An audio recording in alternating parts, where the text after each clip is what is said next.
マイの日本語ポッドキャスト。こんにちは。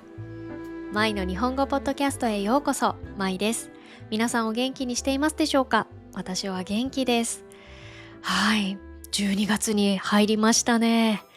いやー、早いです。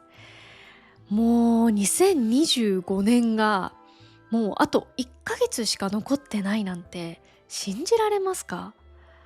うーん、私は今年の初めから旦那さんと2人で引っ越しの準備をしていて、とっても忙しかったんですね。それで4月にやっと引っ越しをしたんですけれども、この今のお家ね、この今のお家に、引っ越ししてきたんですけれども、その時にまだ家具とかも全然ない部屋の中で、旦那さんと2人で床に座ってジャージャー麺をね、食べたのが、もうなんかすごい昨日のことのように感じるんですけれども、もうあと1ヶ月後には2026年がスタートですね。うーん、本当に月日が経つのは早いです。うん、この月日が経つのは早いという意味は、時間が流れるのが早く感じるという意味です。この部屋は私が日本語の授業をするときに使っている部屋なんですけれども、こうやってね、机を置いて授業をしてきて、もう8ヶ月が経ちました。うん。はい。あの時ですね、生徒さんたちが、ああ、先生、部屋変わったねって言ってくれたのを今でも覚えています。はい。こうやって12月になると、今年1年を振り返るようになりますね。うん。その気持ちと同時に、新しい年への準備を始めようっていう、そんな気持ちにもなります。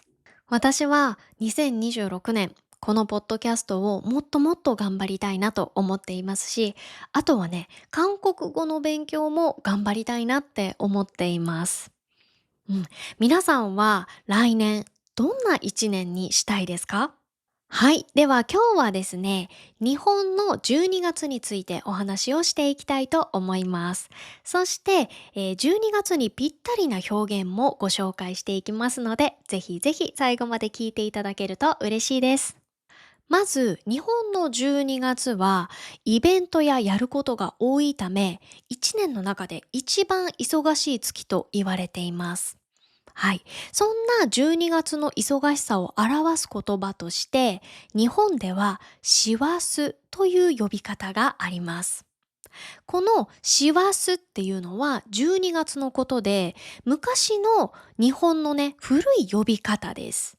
はい。でも、今でもテレビやニュースなどでよく使われます。で、なんで師走かっていうと、いろんな話があるんですけれども、師走の師という漢字は、お坊さんのことを意味すると言われています。お坊さんっていうのは、お寺でお経を読んだり、あとは仏教の教えを広めたりする人のことを言います。うん、昔の年末は家でお経を読んだり、あとは亡くなった人のための行事をしたりする家が多かったそうなんですね。なので、お坊さんは各家庭を回らなければいけなかったので、とっても忙しかったそうです。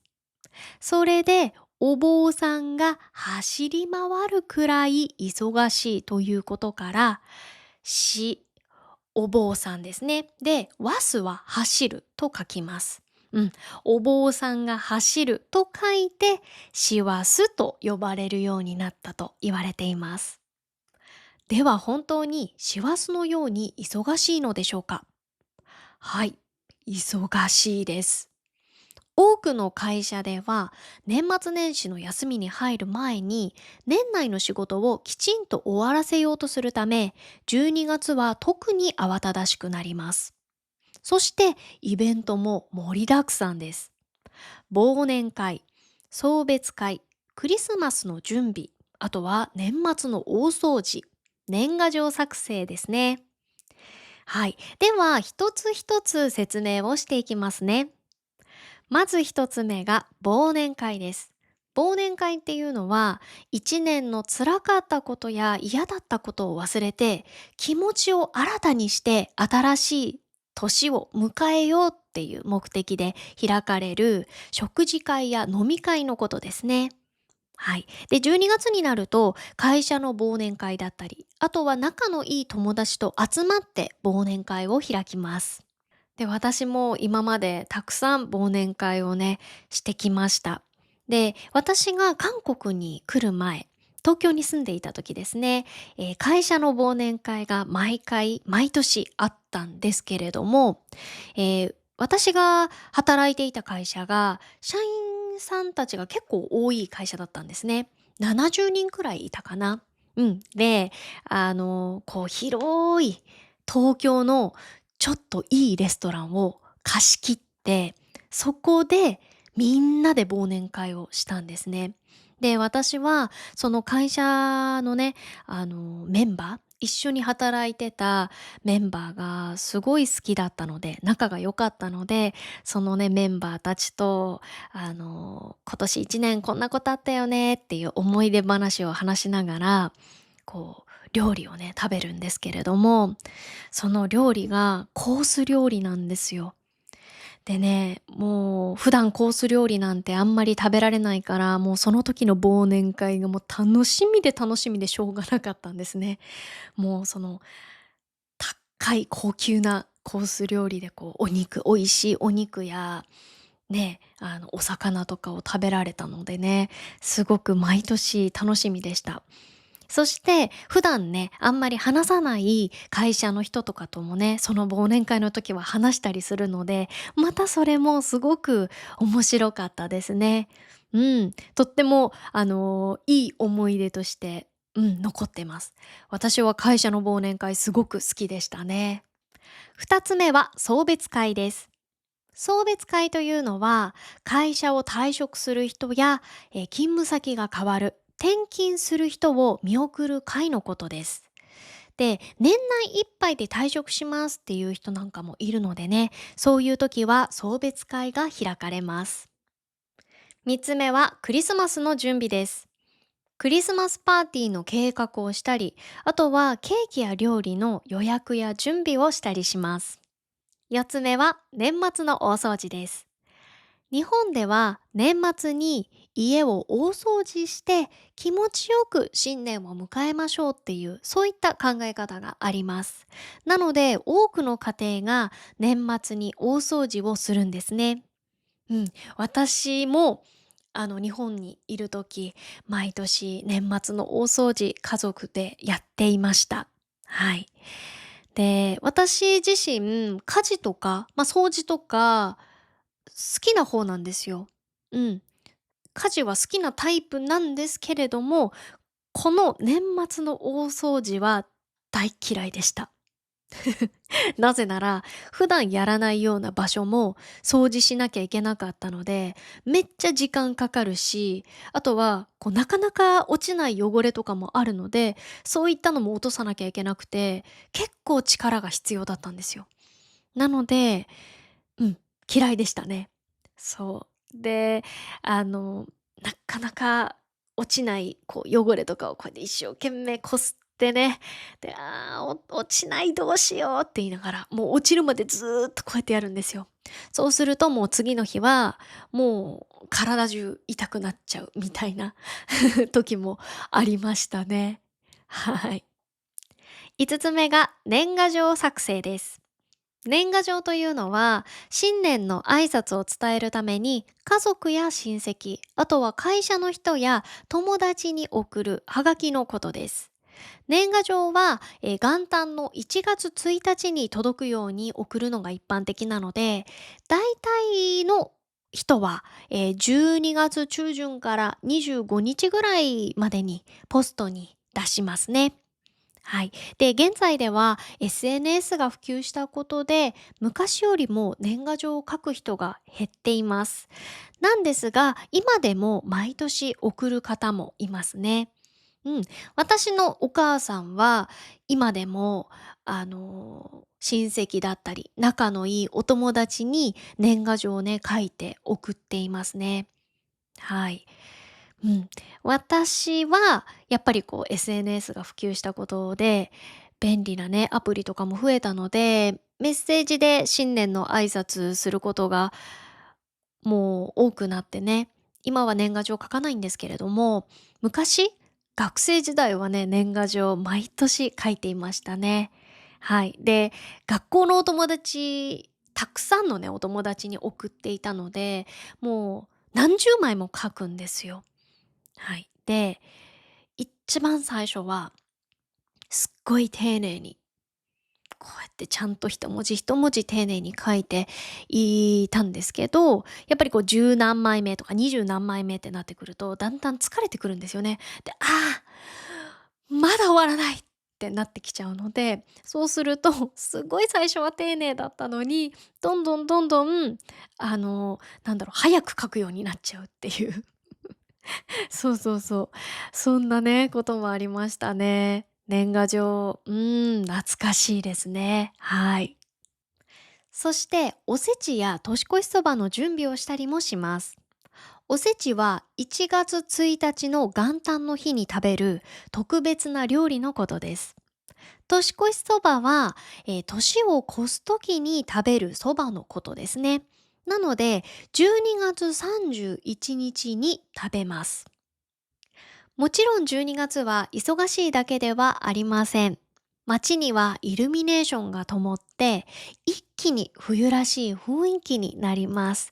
その光景を見て、クリスマスや年末のイベントに向けてワクワクする人も多いです。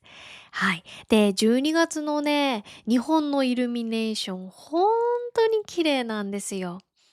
特に私が好きなイルミネーションが、東京の丸の内というところで毎年開催されているイルミネーションがおすすめです。もう本当に綺麗なんですよ。その丸の内のこの通りの道に木がこう生えているんですけど、その木にね、ライトがこうつけられてライトアップされるんです。だからもう本当になんか、わー冬だっていう感じを味わえるのでね、はい、とってもおすすめです。うん。で、私が東京で働いていた時、その丸の内、そのイルミネーションが開催されている場所から会社がね、近かったんですよ。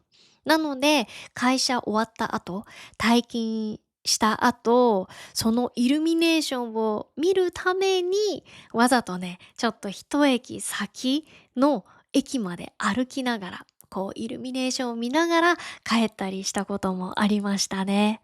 はい、懐かしいです。このように12月は忙しさに加えてイベントの楽しみもあるので特別な月なんですね。せっかくね、忙しいという話が出たのでね、忙しい12月、つまり師走にぴったりの表現をここでいくつかご紹介していきますね。一つ目は猫の手も借りたい。これは本当に忙しいので、誰でもいいから、猫でもいいから手伝ってほしいっていう時に使う言葉です。うん。例えば、年末は猫の手も借りたいぐらい忙しいです。こういった使い方をします。二つ目は、尻に火がつく。これは事態がすぐそこまで迫ってきていて、追い詰められた状態になることを言います。例えば、締め切りが迫って尻に火がついたので、年末は徹夜で作業することにしました。こういった使い方をします。三つ目は、てんてこまい。これは、休む暇もなく、本当にすっごく忙しく動き回ることを意味しています。はい。例えば、クリスマスはお店がてんてこまいになりますってね、言ったりします。で、なんでてんてこまいっていうのかっていうと、このてんてこまいのてんてこっていうのは、こう太鼓をね、リズムよく叩いている、ことを言うんですね。そして、舞っていうのは、踊る。舞うっていう、踊るっていう意味があります。で、昔お祭りなどで、太鼓をね、てんてこてんてこってリズムよく叩きながら踊るっていうことをしていたそうなんですね。なので、この忙しく動き回る姿が、この太鼓を叩きながら踊る姿を似ていることから、てんてこ舞いと言われるようになったと言われています。12月は仕事や準備で本当にてんてこまいですが、忙しい月だからこそ体調を崩さないように体に気を使う日もあります。それが冬至です。冬至っていうのは、1年で一番昼が短くて夜が長い日のことです。で、毎年12月21日から22日頃にあたります。で、この日に風邪をひかないように栄養たっぷりのかぼちゃを食べたり、あとはゆず湯に入って体を温めたりする風習があります。で、私の家でもね、冬至にゆず湯に入っていましたね。私のお母さんが結構そういう昔からの風習をきちんと行うタイプの人だったんですね。なので、冬至の日はかぼちゃの煮付けを作ってくれたり、あとは柚子湯を準備してくれたりしていましたね。うん。で、あの、柚子湯って本当にいい香りなんですよ。もうお風呂の扉を開けた瞬間、柚子の爽やかな香りがふわーんってお風呂中に香って、すごい爽やかで、本当にいい匂いで癒されるんですね。で、ゆず湯って体が温まるのはもちろんなんですけど、肌にもすっごいいいんですよ。なので、こうやって、ゆずを体にね、塗ると、もうすっごいツルッツルになるんですね。うん。で、私が、今でも覚えている、ゆず湯の思い出があるんですけど、えっと、私が小学生の時かな。当時に柚子湯をね、お母さんがやってくれて、お風呂の湯船にいっぱい柚子が浮いてるんですよ。で、半分に柚子が切ってあるんですけど、その柚子の中に指を入れて、種をほじくり出すっていうのに、なぜか今考えたら何がそんなに楽しかったのかわからないんですけど、そのね、いつもこうやって指で種をこうやって取っていました。で、一つ残らず取るっていうのが私の中のミッションだったんですよ。で、よし、これはオッケー、全部取った。じゃあ次の柚子って言って、その柚子も全部こうやって種をね、取ってっていうのをやってて、で、もうお風呂出る頃には、もう種がこの湯船の下にめっちゃ落ちてるんですよ。もうそうすると、掃除がほんとに大変なんですね。全部取らなきゃいけないから、種を。なのでお母さんにいっつも、「ねえ、いい加減にしなさい」みたいな。「柚子の種をほじくるのやめて」って、「掃除がめっちゃ大変だから」って怒られたのをね、今でも覚えていますね。はい、懐かしい面白い思い出です。うん。はい、今日はですね、日本の12月についてお話をしました。いかがだったでしょうか？皆さんの国ではどんな12月を過ごしますか？もしよかったらコメント欄で教えてくださいね。はい、本日も最後まで聞いてくださってどうもありがとうございました。